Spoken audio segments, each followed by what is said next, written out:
एवं भारत के इतिहास में प्रथम महिला शिक्षक और एक शिक्षाविद जिन्होंने कई स्कूल महिलाओं के लिए खोले, माता सावित्रीबाई फूले को नमन करते हुए फूले दंपति को आसरा देने वाले, सहारा देने वाले, सहयोग करने वाले महामानव उस्मान शेख, बहन फातिमा शेख को नमन करते हुए फूले आंदोलन को आगे बढ़ाने वाले, उसको राशि आश्रय देने वाले छत्रपति साहू जी महाराज को कोटि कोटि नमन करते हुए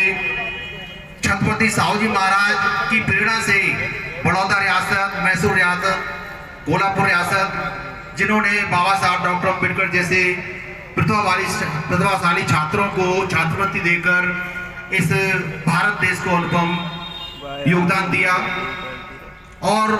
उसी आंदोलन को राष्ट्रीय स्तर पर मानवता के लिए स्थापित करने वाले भारत रत्न परम पूज्य बोधिसत्व बाबा साहब डॉक्टर भीमराव अम्बेडकर को नमन करते हुए, जिनके कारण आज हम स्वतंत्र भारत में ये मान सम्मान और स्वाभिमान का जीवन जीने के लायक बने हैं और उन्हीं के अनन्य, उनके मार्ग पर चलने वाले, उनके अनन्य अनुयायी और बहुजन समाज को तैयार करने वाले, उनमें चेतना जगाने वाले मानवर काशीराम साहब को अपना आदर्श मानते हुए उनके मार्गदर्शन बताए हुए मार्ग पर चलने का प्रयास करते हुए आज बाबा साहब डॉक्टर अम्बेडकर की 132वीं जयंती की पूर्व संध्या पर इतना भव्य कार्यक्रम करने वाले आयोजक मंडल संत गुरु रविदास समिति के सभी पदाधिकारीगण,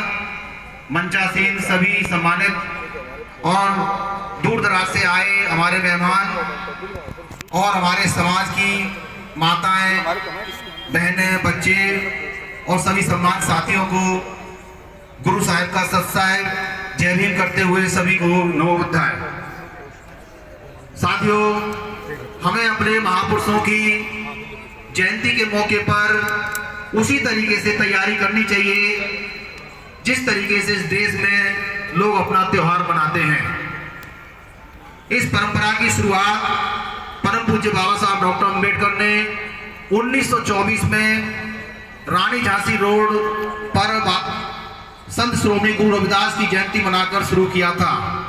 उन्होंने कहा था कि जिन्होंने हमारे लिए कुछ नहीं किया, हम उनके मंदिरों में, उनके स्थानों पर जाकर लंबी लंबी लाइन लगाते हैं। जिन्होंने हमारे जीवन में अंधेरे के सिवा कुछ नहीं दिया और जिन्होंने हमें सही रास्ता दिखाया, उन महापुरुषों को हम सम्मान नहीं देते। तो आज से हम उन महापुरुषों को सम्मान देंगे जिन्होंने मानवता के लिए अपना सर्वस्व बलिदान किया। तो उसी कड़ी से हम उनके अनुयायी होते हुए बाबा साहब और ऐसे महापुरुषों का जन्मदिन मनाने की परंपरा को निभा रहे हैं और ये बहुत बड़ी खुशी की बात है। इसी से हमारे जीवन में उजाला आने वाला है और जो व्यक्ति बुजुर्गों का सम्मान करता है उसकी कीर्ति दूर दूर तक फैलती है। तो साथियों, मैं सबसे पहले धन्यवाद देना चाहूँगा क्षेत्रीय जनता को कि इतना समय होने के बावजूद भी वो अपने महापुरुषों के सम्मान में इस कार्यक्रम में अपना योगदान कर रहे हैं। एक ऐसे महापुरुष के सम्मान में आप यहाँ एकत्रित हुए हैं जिन्होंने दुनिया की तमाम योग्यता लेने के बाद दुनिया के सभी ओर ठुकराते हुए समाज के लिए अपना जीवन न्यौछावर किया। ऐसे परम पूज्य बाबा साहब को आप सम्मान कर रहे हैं। बाबा साहब चाहते तो इस देश के सबसे बड़े न्यायाधीश बन सकते थे। दुनिया का कोई भी पद उनको मिल सकता था, क्योंकि आप जानते हैं आज तक उनके बराबर शिक्षा में कोई बराबरी नहीं कर पाया।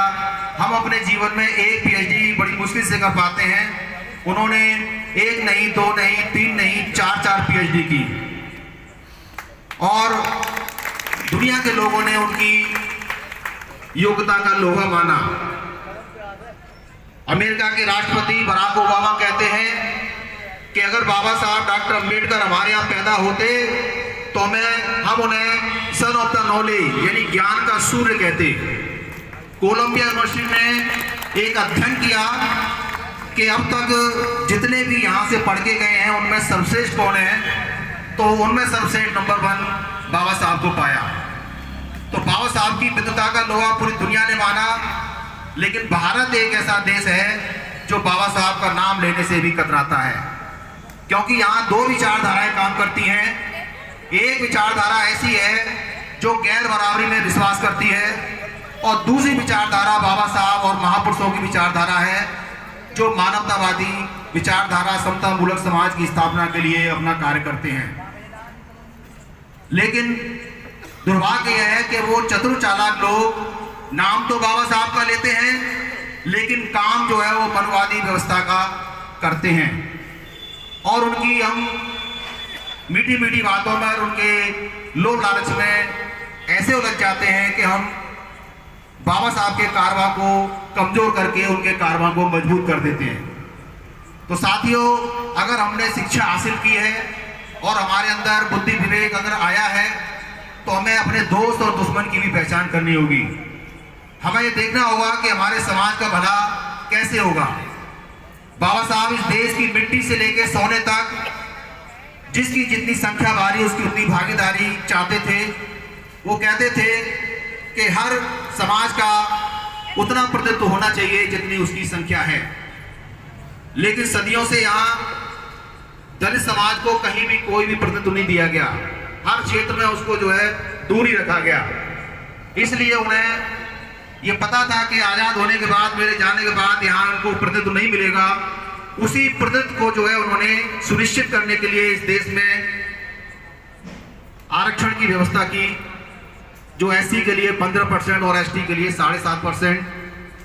और उसके अलावा भी उन्होंने आर्टिकल 340 लिखा कि इस देश में एससी एसटी के अलावा भी बहुत सारी जातियां, समाज ऐसे हैं जिनकी बराबर की भागीदारी नहीं है, और सरकारों की ये ड्यूटी रहेगी कि वो उनके पहचान के लिए कोई आयोग गठित करें और उनकी भी भलाई के लिए, बराबर लाने के लिए कार्य करें। जब वो आरक्षण की बात कर रहे थे तो लोग कह रहे थे कि भाई आप इस देश में क्यों ऐसा बीज बो रहे हो, इससे तो जो है बहुत जो है गैर बराबरी फैलेगी। उन्होंने कहा कि अगर ऊबड़ खाबड़ जमीन पर आप खेती करोगे तो आपको उपज नहीं मिलेगी, जितनी आप उसे समतल करने के बाद खेती करोगे तो उससे दोगुनी उपज ले सकते हैं। जब तक इस देश में गैर बराबरी, ऊंच नीच रहेगी, असमानता रहेगी, ये देश उतना विकसित नहीं हो पाएगा। तो उनकी बात को उन्होंने माना, और इसी प्रयास के लिए बाबा साहब ने हर क्षेत्र में काम किया। उन्होंने प्रॉब्लम ऑफ रूपी पर अपना रिसर्च दिया, अंग्रेजों ने उनकी योग्यता का लोहा माना, और उसी पर उन्होंने रिजर्व बैंक ऑफ इंडिया, जो सबसे बड़ा बैंक होता है, उसकी स्थापना की। उन्होंने देखा कि भारत में सभी को शिक्षा नहीं मिलती है, तो आर्टिकल राइट टू एजुकेशन लिखा कि 6 से 14 वर्ष तक जो बच्चे हैं उनको स्कूल के अंदर हमें शिक्षा देनी अनिवार्य है। और आज भले ही 50 साल बाद उसको लागू करना पड़ा है, लेकिन भारतीय संविधान के तहत वो व्यवस्था हुई है। जब उन्होंने देखा कि लोग पढ़ लिख जाएंगे तो उनको रोजगार की आवश्यकता होगी, तो बाबा साहब के रहते हुए रोजगार कार्यालय भी हर जिले में खोले गए थे। आज भले ही वो अस्तित्व में नहीं है, लेकिन उन्होंने ये देखा था कि हमारे लोगों के पास रोजगार नहीं है, साधन नहीं है, तो वो सरकार की ड्यूटी रहेगी कि वो रोजगार कार्यालय में वो देखेगी कितने लोग बेरोजगार हैं, कितनी उनको नौकरी देनी है। फिर उन्होंने देखा कि रोजगार कहाँ से मिलेंगे, उनको कैसे हम उत्पन्न कर सकते हैं, तो उसके लिए उन्होंने औद्योगिकरण को बढ़ावा देने के लिए कई स्टील प्लांट भी लगवाए, जो भिलाई और राउर किला में आपको दिखाई देते होंगे। वहाँ तमाम रोजगार पैदा हुए, कोल माइन बनी। उन्होंने देखा कि जो हमारे समाज के लोग हैं वो ज़्यादातर मजदूरी करते हैं, और मजदूरी में उनका कोई जीवन नहीं है। तब कोई काम के घंटे निर्धारित नहीं होते थे, 4-4 दिन तक उन्हें लगातार काम करना पड़ता था। उनका स्वास्थ्य इतना गिर जाता था कि वो आधी उम्र में ही अपना दम तोड़ देते थे। तो जब बाबा साहब श्रम आयुक्त बने तो उन्होंने लेबर एक्ट बनाया,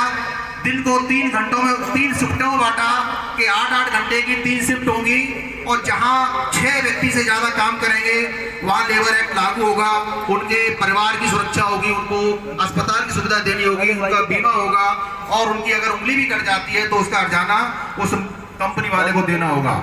हालांकि ये नियम कुछ दिन चले और उसके बाद एक नया लेबर एक्ट बना के हमारे सामने पेश कर दिया गया है, जिसको बदलने की भी बहुत आवश्यकता है। उसी प्रकार उन्होंने देखा कि इस देश में महिलाओं का कोई भी जो है स्टेटस नहीं है और वो कहते थे मैं किसी भी समाज की प्रगति उस समाज की महिलाओं की स्वतंत्र सोच और उनकी